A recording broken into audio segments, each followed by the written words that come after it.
Hi everyone, I hope कि आप सब बिल्कुल ठीक होंगे। आज मैं आपके साथ कुछ रूम की cleaning plus self care share करूंगी। तो सबसे पहले मैं ब्रेकफास्ट कर लूँगी और फिर हम रूम की क्लीनिंग स्टार्ट करेंगे और साथ साथ सेल्फ केयर भी करते रहेंगे। एक दिन लाजमी ऐसा होता है जब मैं अपने रूम की डीपली क्लीनिंग करती हूँ और सेल्फ केयर भी करती हूँ। वीक में एक बार तो लाजमी आपको ये सब करना चाहिए। तो सबसे पहले तो ये सारा मेस जो हुआ हुआ है ये समेटूंगी मैं। और आज बेडशीट भी मैंने चेंज करनी है क्योंकि बहुत गंदी हो रही थी। तो ये बेडशीट चेंज कर लूँगी मैं और ये मैंने निकाली है, ये मैं बिछाऊँगी। उसके अलावा मुझे कुछ बेडशीट वगैरह भी लेनी है। अगर कोई अच्छा पेज हो तो आप मुझे कमेंट में बताइएगा, तो मैं ऑर्डर करूँगी और जो है ना न्यू बेडशीट सिंपल सी लूँगी। तो डस्टिंग वगैरह भी करेंगे हम साथ साथ। तो ये आप देख सकते हैं कितनी ज़्यादा डस्ट हुई हुई है एलईडी पे भी, और यहाँ भी बहुत ज़्यादा डस्ट हुई हुई है। तो सबसे पहले मैं ये सारी चीज़ें इस वैनिटी में रखूँगी सारी सेट करके, ताकि ये सारा मेस साफ़ हो। अभी मुझे अपनी वैनिटी भी ऑर्गेनाइज़ करनी है। मैंने सही तरीके से नहीं की क्योंकि मुझे कुछ ऑर्गेनाइज़र और डेकोरेशन पीस वगैरह भी लाने हैं और कुछ चीज़ें वगैरह भी सेट करनी है। फिर मैं आपको वैनिटी का भी टूर दूंगी डिटेल में कैसे मैंने सेट की है। तो मुझे उस चीज़ का ही वेट है। फिर मैं आपको सारी चीज़ें अच्छे से दिखाऊंगी, अपनी परफ्यूम कलेक्शन और मेकअप ज्वेलरी वगैरह सब कुछ। अभी तो मैंने चीज़ें ऐसे ही रखी हुई हैं, अभी सही से असेंबल भी नहीं हुई हुई। तो अभी फ़िलहाल के लिए ऐसे ही है, और जब सारे ऑर्गेनाइज़र वगैरह आ जाएंगे फिर मैं आपको दिखाऊंगी सारा सेट करके। तो सबसे पहले तो मैंने ये सारी चीज़ें सेट कर ली हैं। अब मैं जो है ना डस्टिंग वगैरह करूँगी। ये स्पीकर में साथ साथ जो है ना म्यूज़िक वगैरह भी मैं लगा लेती हूँ, ताकि जो है ना जल्दी जल्दी काम हो जाए। तो मैं अक्सर म्यूज़िक वगैरह स्टार्ट कर देती हूँ और फिर जो है ना मैं अपने रूम की क्लीनिंग वगैरह स्टार्ट कर देती हूँ। फिर काम बहुत जल्दी हो जाता है। अच्छा, तो अब मैं अपनी बेडशीट चेंज कर लूँगी।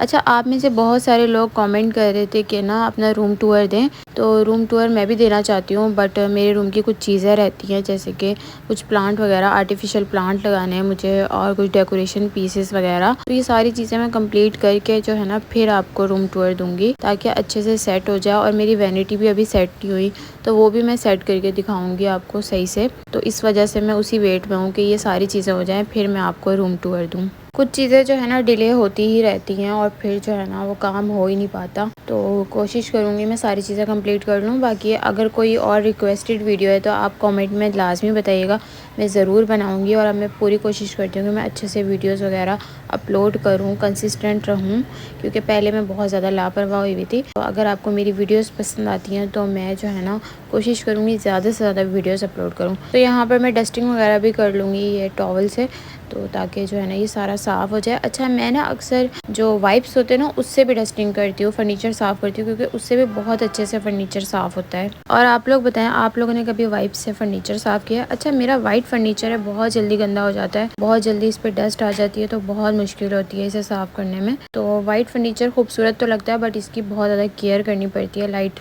कलर के जो फर्नीचर्स होते हैं। तो यहाँ पर मैं सफाई झाड़ू वगैरह भी मार लूँगी ताकि ये साफ़ हो जाए, और फिर जो है ना हम सेल्फ़ केयर स्टार्ट करते हैं। अच्छा, सेल्फ़ केयर में सबसे पहले तो मैं हेयर ऑयलिंग करूँगी, क्योंकि मेरे बाल जो है ना बहुत ज़्यादा ड्राई हो रहे हैं, और मैं जब भी नहाती हूँ, शॉवर लेती हूँ, तो मैं हेयर ऑयलिंग लाजमी करती हूँ। तो आजकल मैं ये रोज़मेरी का हेयर ऑयल यूज़ कर रही हूँ, बट इसे जो है ना मैं कोकोनट ऑयल में ऐड करके मिक्स करके फिर यूज़ करती हूँ। तो यहाँ पर मैं ये न्यू बॉटल लेकर आई थी, तो ये मैं इसमें ऐड कर दूँगी हाफ़ बॉटल, और फिर जो है ना कोकोनट ऑयल में यूज़ करूँगी। कोकोनट ऑयल भी बहुत अच्छा होता है आपके बालों के लिए। रोज़मेरी ऑयल आपके बालों की ग्रोथ में काम करता है, और कोकोनट ऑयल आपके बालों को बहुत ज़्यादा सॉफ्ट कर देता है, बहुत ज़्यादा सिल्की कर देता है। तो कोकोनट ऑयल भी लाजमी यूज़ करना चाहिए। तो मैंने जो है ना बोल में निकाल लिया है ऑयल, और रूम भी मेरा क्लीन हो चुका है कम्प्लीटली। तो यहाँ पर आप देख सकते हैं, और ड्रेस भी मैंने निकाल लिया है जो मैं वेयर करूँगी आज। तो प्रेस वगैरह मैंने कर लिया था, उसके अलावा ऑयलिंग वगैरह कर लूँगी। उसके बाद जो बाकी काम रह गए हैं वॉशरूम वगैरह के और बेसन वगैरह साफ़ करने की, वो मैं कर लूँगी।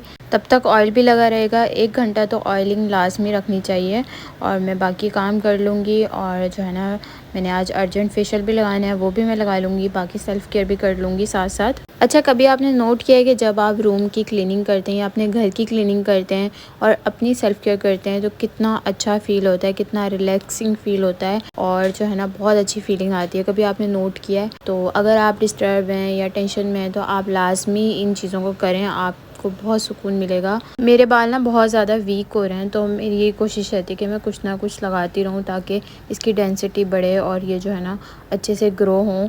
लंबे तो हो जाते हैं, बट जब लंबे हो जाते हैं तो नीचे से जो है ना वीक हो जाते हैं।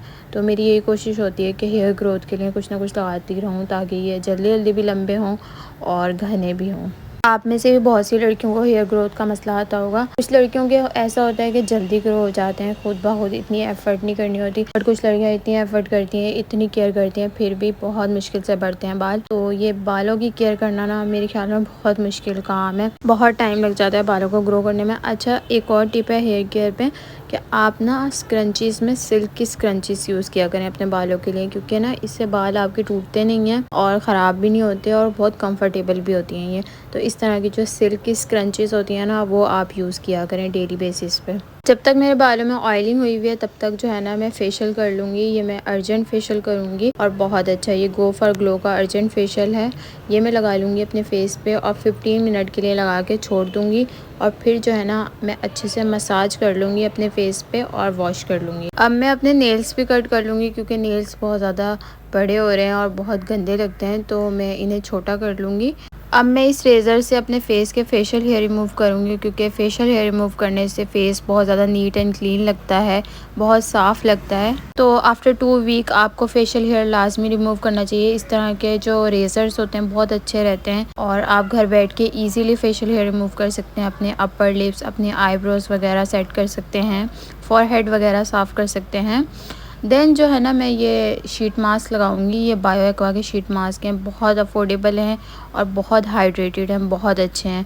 तो आप भी ये दराज से मंगवा सकते हैं, मैंने दराज से लिए थे और ये बहुत अफोर्डेबल हैं, बहुत अच्छी रेंज में मिल जाते हैं, अफोर्डेबल हैं और बहुत ज़्यादा हाइड्रेटेड कर देते हैं स्किन को।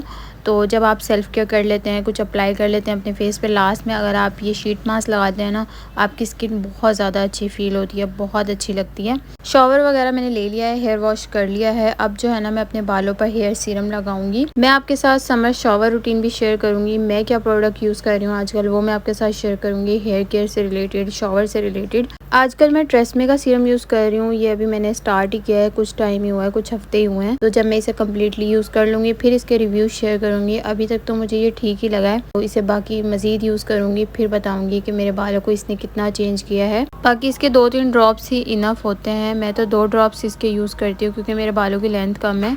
आपके बालों की लेंथ के हिसाब से आपने यूज़ करना है। बाकी मैं यही कहूँगी कि अपनी ज़िंदगी पे ध्यान दें, अपनी सेल्फ़ केयर करें, अपने आसपास की जगह को साफ़ सुथरा रखें ताकि आप अच्छा फ़ील करें।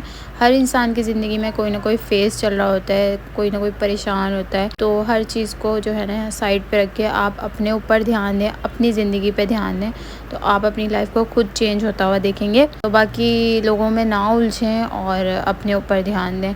तो बस यही थी आज की वीडियो, मैंने जो है ना बस रैंडम चीज़ें आपके साथ शेयर की हैं। आई होप कि आपको पसंद आई होंगी। सो इसी तरह से मैं वीडियोस शेयर करती रहूँगी आपके साथ। आप लोगों ने बहुत ज़्यादा लाइक करना है, शेयर करना है और कमेंट में बताना है कि आपको कौन सी वीडियोस देखनी है और आपको क्या चीज़ अच्छी लगी। तो मिलते हैं नेक्स्ट वीडियो में, अपना बहुत ज़्यादा ख्याल रखिएगा। तब तक के लिए अल्लाह हाफिज़।